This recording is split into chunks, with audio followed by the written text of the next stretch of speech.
So welcome to the final session of the final day of Rio 2021, where the focus is future applications of leadless CRT pacing. I'm really delighted to be joined by our panel of Hugh Calkins and Jan Steffel, and our presenter for this session, Aldo Rinaldi at Guy's and St Thomas's Hospital in London. So without delay, Aldo, it's over to you.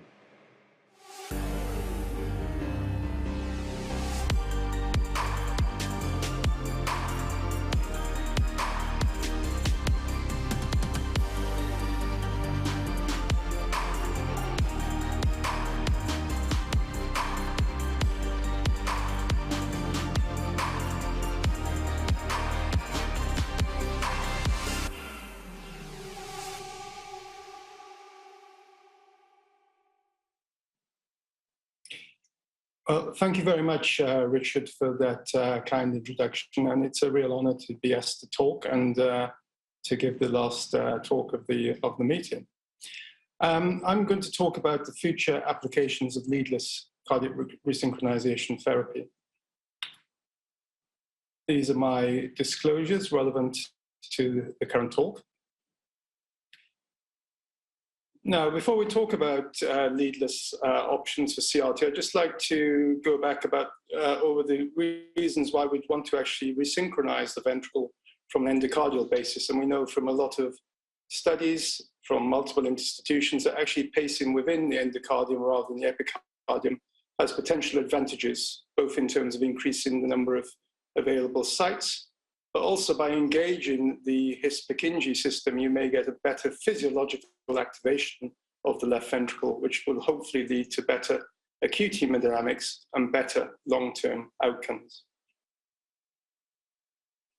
Previously, endocardial pacing has been performed with lead-based systems, and this has been employed with a multiple of different techniques, all of them involving crossing the septum, but multiple either from a superior or an inferior approach. Unfortunately, the issue with lead-based systems is that technically this can be difficult, but also if you have a lead within, across the septum and through the mitral valve, this can lead to the problems of both embolic events, and these patients will tend to need to be anticoagulated, and also the issue of potential disruption to the mitral valve apparatus. We've previously seen very promising results with lead-based endocardial pacing. This is the All-Sync study published by John Morgan. And this showed in a group of difficult patients that were either non-responders or that had failed CRT, that actually placing a lead within the left ventricle across the septum led to very impressive outcomes in these patients. However, the Achilles heel of this technique in this study were the embolic events that these patients suffered.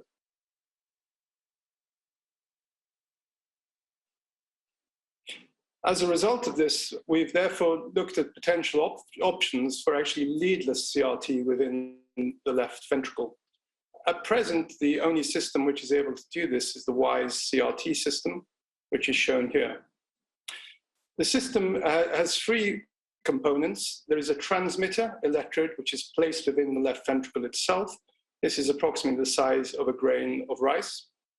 And this then is communicated to by a device that has a battery and also an ultrasound transmitter, which then transmits phased array ultrasound to the device, which then allows left ventricular stimulation. Currently, the device also needs a co-implant, either a pacemaker or a defibrillator, as this requires the timing of the stimulation from the right ventricular impulse to actually time the left ventricular stimulation.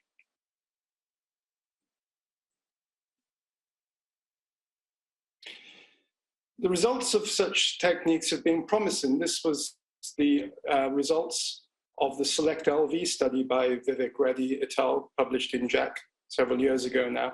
So there's 35 patients that underwent WISE CRT implantation. And in those patients, which comprised of a group either of non-responders or patients who were high risk or had failed previous CRT, there were certainly impressive results. If we see the overall ejection fraction change here, in the group of patients and also in the individual patients, you can see most patients actually responded well to CRT. And this was associated with significant changes in left ventricular remodeling at 6 months. This has been further borne out by the European experience and this is the WISE CRT registry, which included over 90 patients which underwent the procedure. And similarly to the SELECT-LV study, we see an impressive clinical responder rate in these patients of 70%, with echo response with reverse remodeling at 6 months in over 50%. And this is in a group of difficult patients who have either not responded to previous CRT or are unable to be treated with CRT. The procedure, however, does have complications in terms of vascular access issues, potential risk of embolic events, and tamponade. And this is seen as a drawback to the procedure. This slide shows a comparison between the SELECT-LV study and the WISE CRT registry, showing both the implant success to be very high, well over 90%. As mentioned, there are both acute and more chronic complications. But if the device can be delivered to the left ventricular endocardium, there is a significant clinical response seen in both these studies of well over 70%. And this is also associated with a good echocardiographic remodeling rate of well over 50%.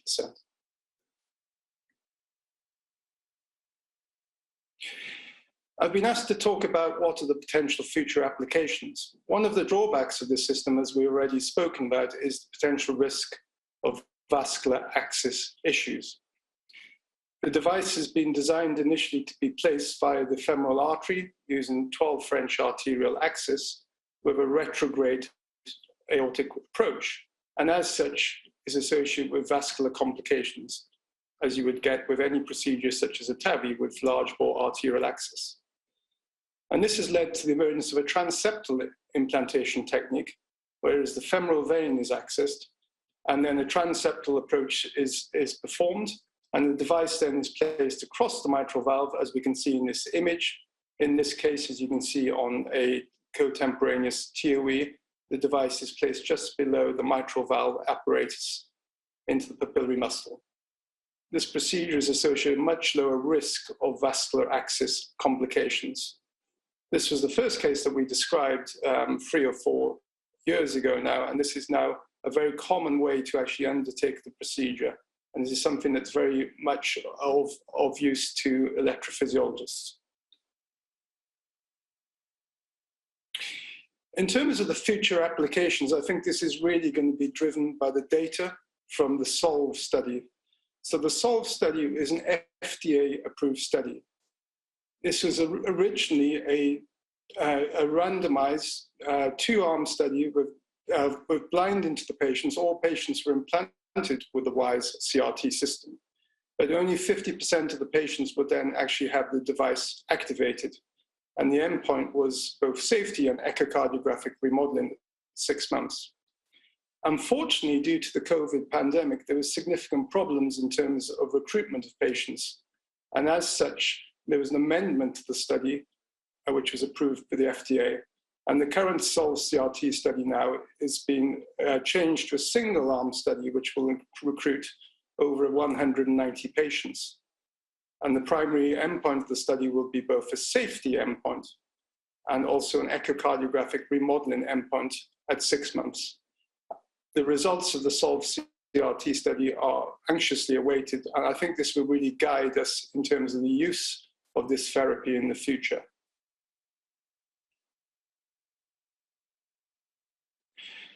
If we look at the future of leadless endocardial pacing, at present I've said we require a co-implant, and that may be again an issue with the device as we have a lead-based system. So this has led to the development of a completely leadless CRT-P system, and this is a publication from Pascal Defay's group. So this is a European experience that we were involved with, where patients were implanted with a Micra device, as you can see here in green on the X-ray, and also a WISE CRT device. This allows completely leadless cardiac resynchronization pacing without the need for any leads within the heart. And the results from this, although in relatively small numbers, show very promising results both in terms of safety and in terms of remodeling in these patients. This has even been extended to the potential for a completely leadless cardiac resynchronization defibrillator system. This is a patient from our institution that was implanted with such a device. And as we can see here, again, this patient has a micro device, which was implanted initially, then subsequently had the widest CRT device, and also has had the subcutaneous ICD implanted. So we have 3 different devices from 3 different companies, all interacting with each other, but able to deliver cardiac resynchronization pacing without the need for any leads within the heart, and also with the ability to deliver defibrillation without a lead within the heart.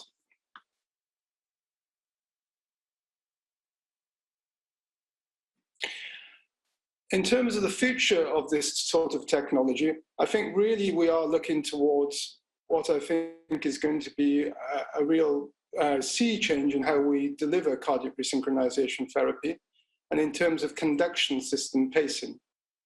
There is now emerging data for the use of pacing the conduction system, either His bundle pacing or left bundle pacing. And the ability to deliver left bundle pacing with this device is very attractive, as you're able to deliver this without placing a lead within the heart and thus avoiding the embolic risks. This is an early demonstration how this was done in an animal model here on the left, and we can see the device has been deployed in several positions within the septum.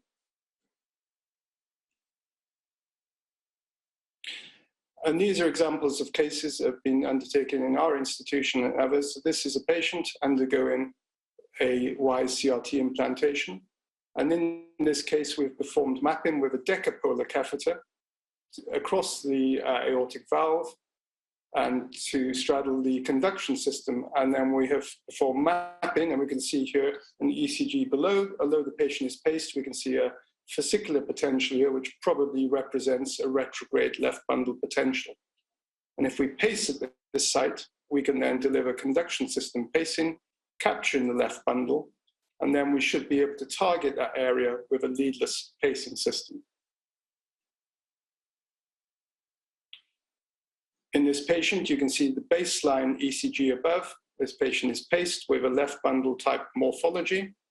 And we can see on the bottom left here, when we are pacing with a decapolar catheter at the site of the fascicular potential, we see a narrowing of the QRS with a morphology in keeping with capture of the left bundle branch. If we then see on the right deployment of the WISE CRT, we see nice narrowing of the QRS. So this is now being employed in patients, and we can see here an example here. This is a patient that's having the transeptal technique axis. You can see the guide catheter has gone across the intraatrial septum. The guide catheter has gone through the mitral valve and then has been able to deploy the electrode to the basal septum at the site that a left bundle potential was seen. We see this in the LAO position here on the left, and also we see in the RAO position here on the right. And I think you would agree this would appear to be placed in a site that would be very near or adjacent to the left bundle area.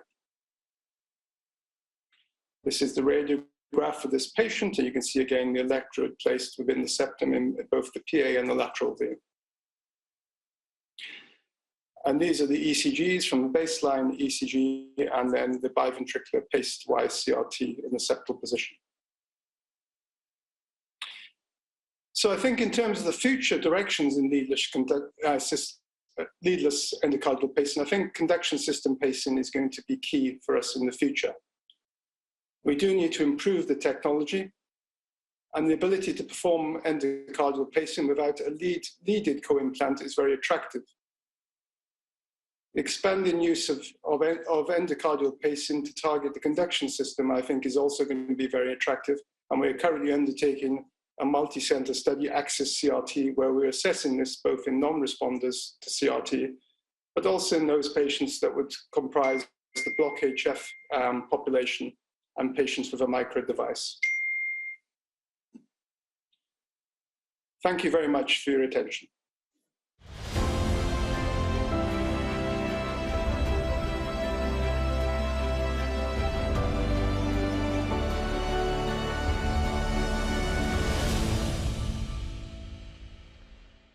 That's wonderful and really exciting and innovative stuff there, Aldo. Let me ask you a couple of quick questions and then pass another question on to the panel. These are from the audience. The first is, if you need to pace the left ventricle before the right ventricle, is that possible with the WISE system? Thanks, Richard. Currently, that's not routinely possible, because the way the device works, as I said, you have a co-implant, and the device now times off that and then delivers an impulse which stimulates the left ventricle within 10 milliseconds of the right ventricle. So essentially, you're getting simultaneous stimulation of the left and right ventricles. There is a potential way this can be done if you have a patient that has had a pre-existing left ventricular lead that is currently not being used. You could actually use that and then pace from that, and that would be sub-threshold, and then that would actually allow you to pace the left ventricle alone, as it would not capture the left ventricle, but there would be a stimulus to do that. So currently the answer is no. And what about operator training and learning curve?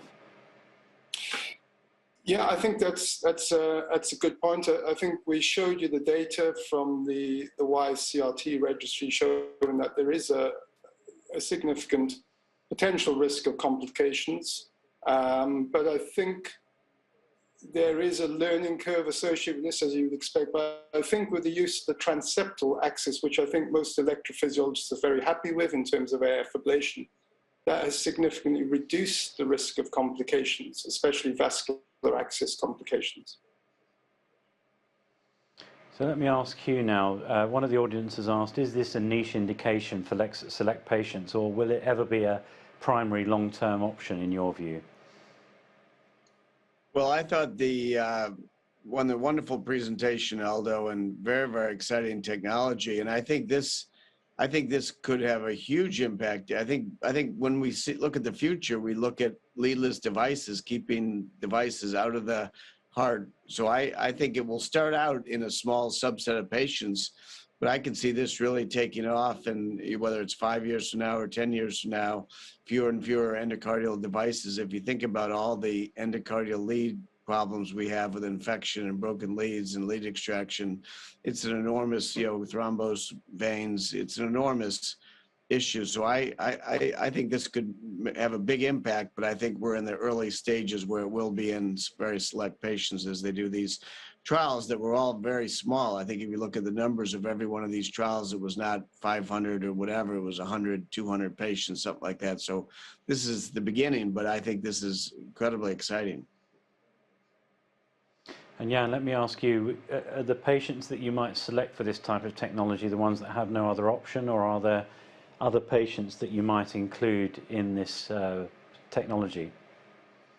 Oh, first of all, let me echo what Hugh was saying. Aldo, that was a terrific presentation, and I think it's a terrific technology, absolutely no doubt. I think at this stage, this should really be reserved for people with both your center size and your operator skills, because this is a very good opportunity, good in quote unquote, to also kill a technology. If this is being adopted too quickly by too many, we're not as skilled as you are. And we've only seen, I think, the tip of the iceberg if you were to roll this out further.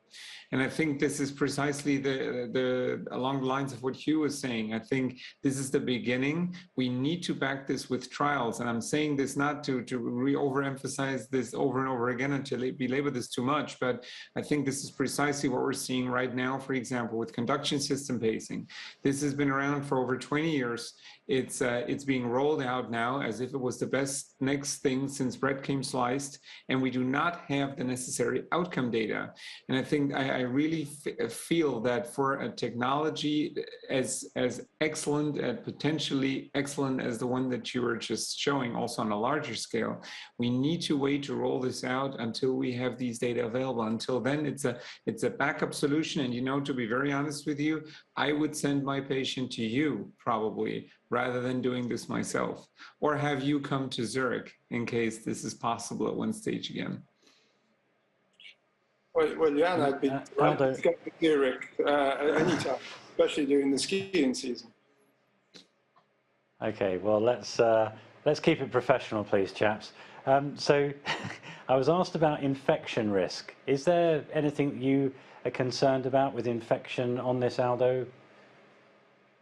Yes, thanks, Richard. No, I think that's a really important point. If we look at the electrode within the ventricle, that's not really an issue. That becomes endothelialized after a few weeks. So I don't think there are any cases of infections. But the problem in terms of infection comes really in terms of the battery and the generator. So the battery, which is placed in the axillary area, and the transmitter, which is placed usually between the ribs. And one of the problems with the earlier devices has been the longevity of the battery, although that has significantly improved. And what has been seen, especially when patients have undergone generator changes, that there can be a risk then of infection at the time. And in those cases, we may have to then actually remove the battery and the transmitter until that infection heals, although the electrode will remain, and then they can be re-implanted then at a later stage. But that is an issue. I think that's going to be mitigated also by the fact that the company is now developing a rechargeable battery, which should then mitigate against the fact that these patients will need then generator changes. Now, for me, the most challenging part of the procedure is the intercostal transmitter implant and finding the right spot that it will transmit without losing too much power. What are your tips and tricks for how you might do that as effectively as possible? Yeah, that's a great question, Richard. I mean, we didn't really go into that, but the angle between the ultrasound transmitter and the electrode is quite important. And the way that the device is currently placed is that you place the ultrasound transmitter first, and that somewhat predicates then where you could actually place the electrode itself. That can be changed, actually. We and other centers are looking at using computer modeling, using CT scans to work out where is the best position for both the electrode and the transmitter. And in those patients where you actually have a choice where you can place the transmitter, you can therefore choose which intercostal space you use to then get the best ultrasound coverage for that device, which may then equate into a better outcome for the patient and also a better battery longevity. So I think there is some ongoing work being done at looking at optimizing transmitter position as well as electrode position. And Hugh, let me ask you about coming back to patient selection again, because one of the things that makes me reluctant to put transvenous devices, whether they be defibrillators or pacemakers, into very young patients is that I know inevitably they will have a complication. Do these types of leadless devices lower your threshold for offering this type of device to younger patients? Well, I think the younger patients, where it could be really an attractive option if you think about the duration where they have leads in for the duration of their life.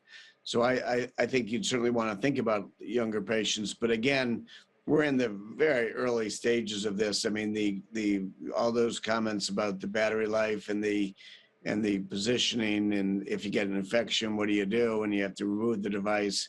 I mean, clearly there's a huge evolution, but again, 5-10 years from now, I can see this being a very good option, particularly in young people. And Jan, we've only got a couple of minutes left, but certainly in our practice where we have a high volume of renal patients who have thrombosed veins, sometimes they have no other option other than having no CRT at all. What's your impression in your own practice in Switzerland? How many of these patients where there's no other option? Oh, definitely. They absolutely exist, or for that matter, where they really have a high and possibly even prohibitively high risk of infection. Say, for example, renal patients, hemodialysis shunt on their left arm, right-sided occluded veins. I mean, these are not infrequent patients. And I mean, at this stage, really, the kind of standard approach, if they need a CRT, then would likely be an epicardial system. And I think for these patients, this may very well be quite a valid bailout option. Great. Well, I'm afraid that's all we have time for in this session. I'd like to thank Aldo for a fantastic presentation, and we've been so lucky to have Hugh Hawkins and Jan Steffel giving us their insights on these sessions as well. That brings us to the end of Rio 2021, but before we go, let's have a review of our 3 days.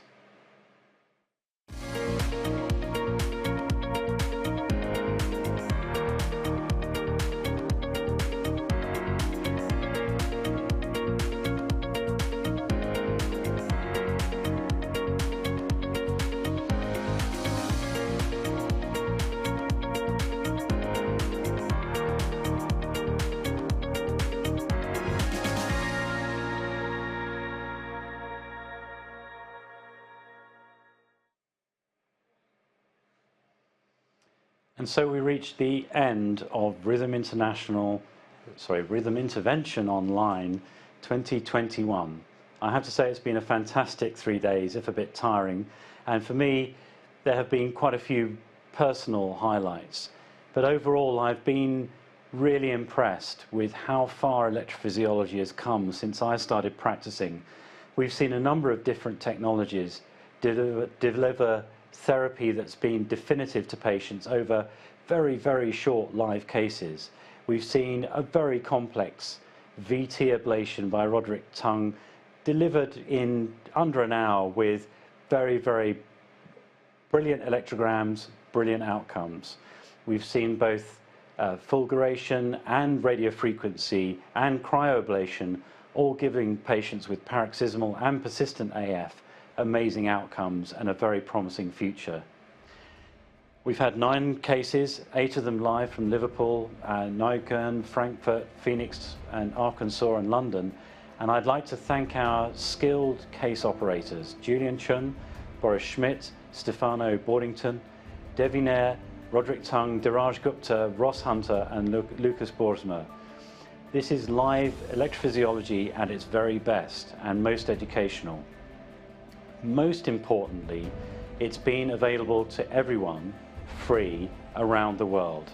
And I would like to thank all of the audience for joining us, giving us their great questions and their brilliant feedback on how they have enjoyed the program.